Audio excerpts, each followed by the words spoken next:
Namaste, everybody. Haribol. Welcome to our Happy Man channel. So today we're going to talk about clinical death. We get a lot of people writing in to us asking questions on all kinds of subjects. And so we're going to just address some of those questions today, try to provide you with the information that we think you'll appreciate. So I begin by offering my respects to my spiritual teachers, Siddha Sarupananda Paramahamsa and Srila Bhaktivedanta Swami. So, clinical death, someone asks, what is clinical death? What does that really mean? We hear that, but what does it really mean?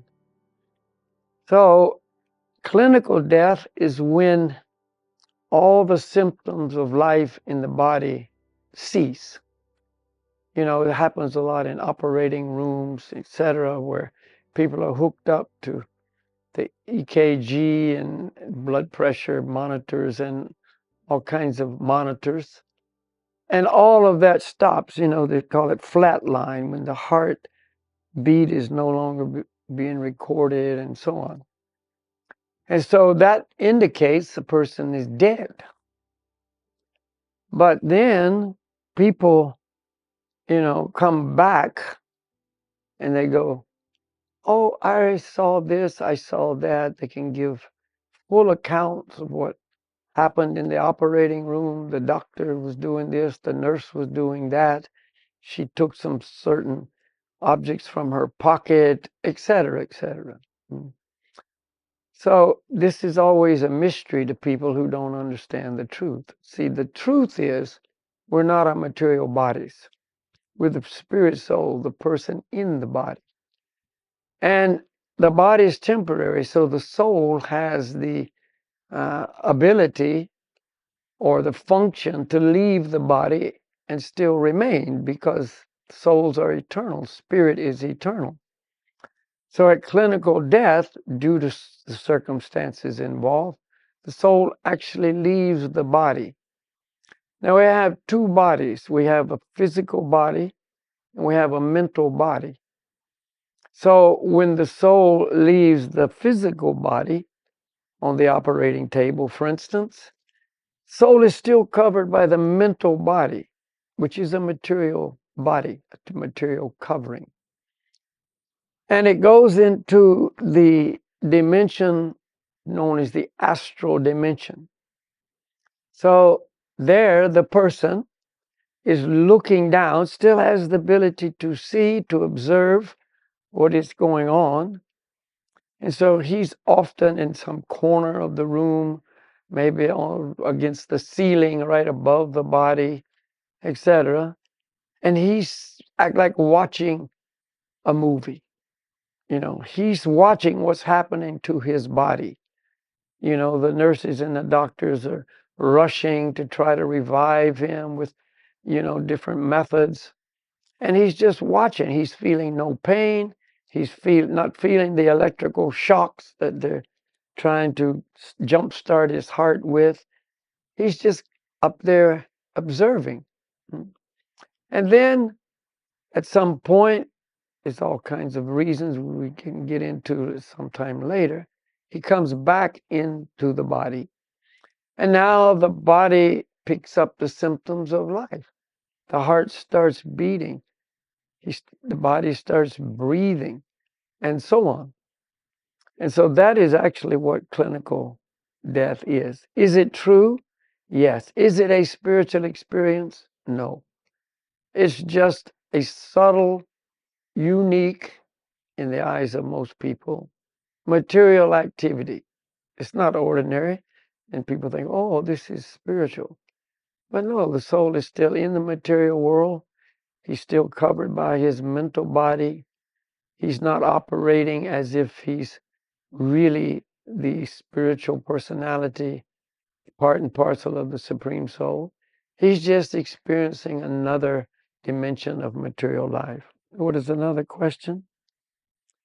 Is it true that a person sees his body from the outside or sees the light or something else? Yes, it is true.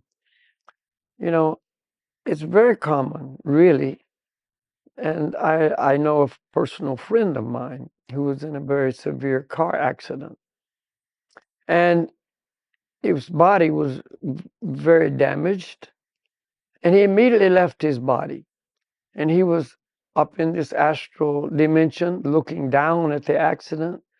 He saw people rushing to the car. He saw the ambulance arrive, etc. He's feeling no pain, no connection. He's completely separated. But then he thinks, oh, I guess I should go back down there. And he came down and entered his broken body.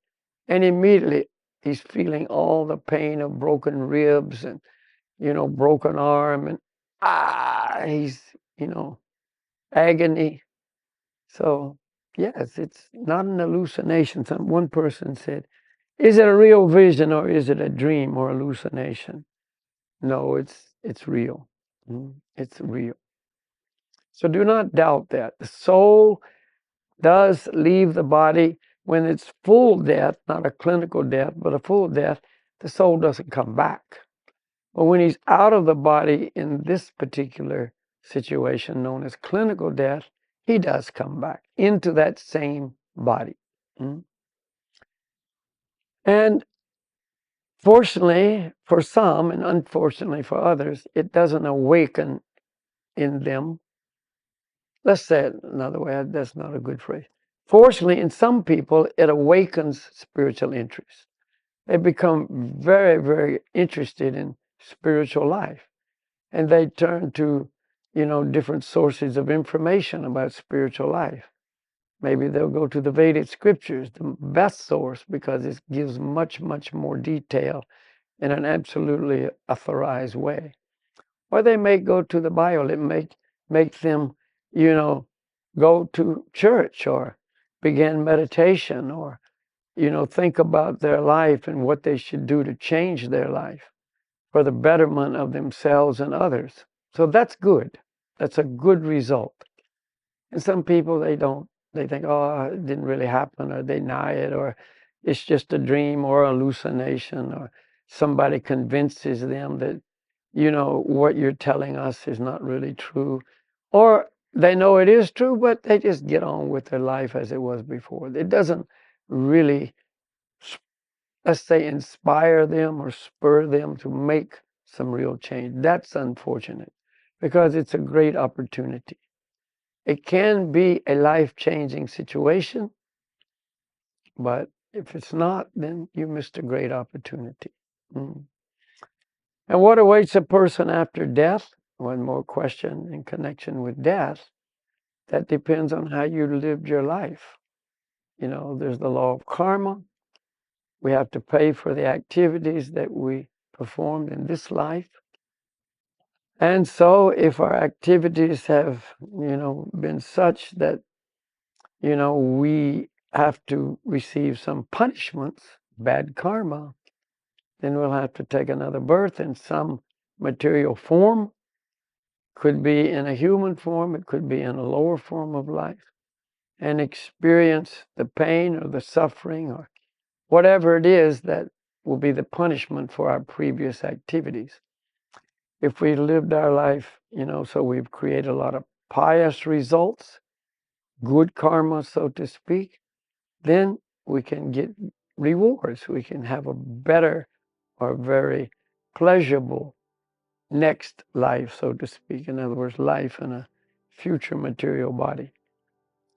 And if we've really done it right, and focused on our true identity, our spiritual position in relation to not only ourselves and others in this world, but the Supreme Lord, and given more and more of our life in service of the Lord, etc. Developed an actual relationship with the Lord based on love and devotion. We can actually leave the material world completely and return to our true home, the spiritual world. So it's very variable what happens after death, depending on the individual. Okay, so that's the general synopsis of our topic, clinical death.